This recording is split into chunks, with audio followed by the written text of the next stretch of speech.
how to take stress out of your thinking. The practical application.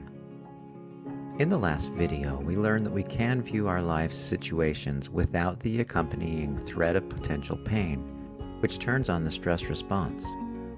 In this video, let's discover what the real root of the pain or discomfort is in stressful events or situations. Remember, almost every stress that you feel involves the thought of pain that you must either prepare for or try to avoid, even if it is one that has already happened. Think of a situation or event that you find very stressful.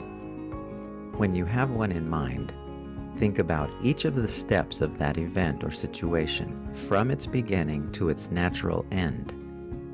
Assess where any real pain happens during each step. Do not include psychological or emotional pain. Focus only on any real physical pain that happened or may happen to you.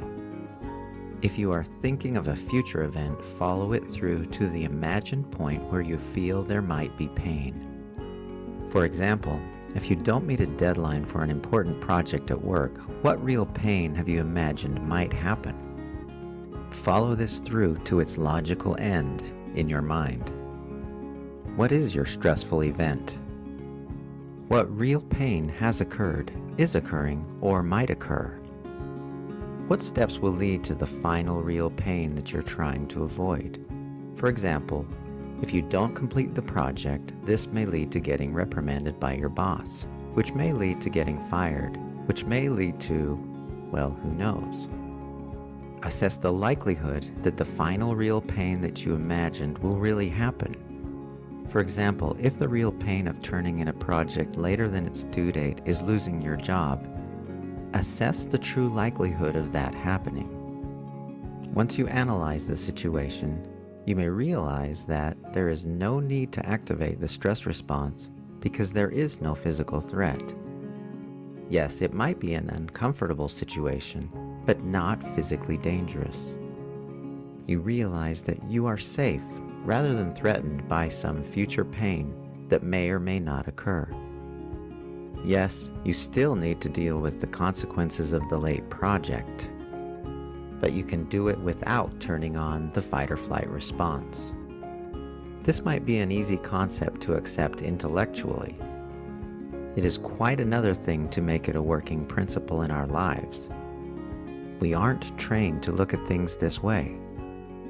Even the language we commonly use reflects our underlying belief that outside forces are causing our stress. From our earliest days, we accept such common statements as these. This test is stressing me out. You make me mad. She's boring. He hurt my feelings. That kid is so irritating. Having the understanding that you are responsible for the stress that you experience is extremely important. It is important because whenever you feel stress, you can then remind yourself that you are interpreting the situation in a way that results in feeling stressed. It is your own doing. It is important because this understanding also gives you complete power to undo it. When you notice that you're feeling stress, you can immediately take positive measures to do something about it. You can be in control. Dr. Stephen Covey made an extremely important comment in relation to this idea. He said, "If you think the problem is outside of you, that thought is the problem." Take a minute to let Dr. Covey's insight sink in. Now consider this cool little story about a man who comes upon his friend who is outside of his house on his hands and knees, frantically looking for something. The man asks his friend what he's doing. He explains that he lost his car keys. "Oh, well, tell me about where you think you lost them, and I'll try to help you find them." He answers, "I lost them somewhere inside the house." "Well, what are you doing looking for them out here?" His friend replies, "Because it's lighter out here."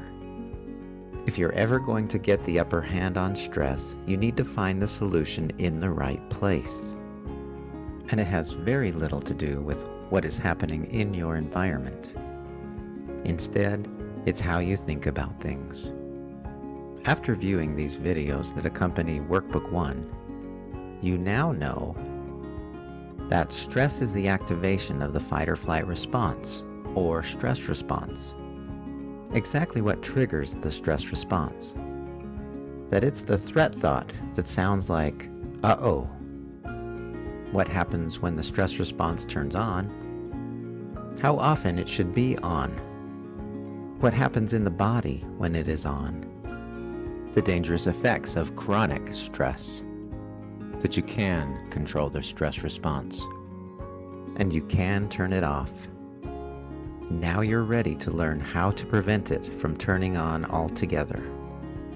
Check out the next set of videos that focus on preventing your stress.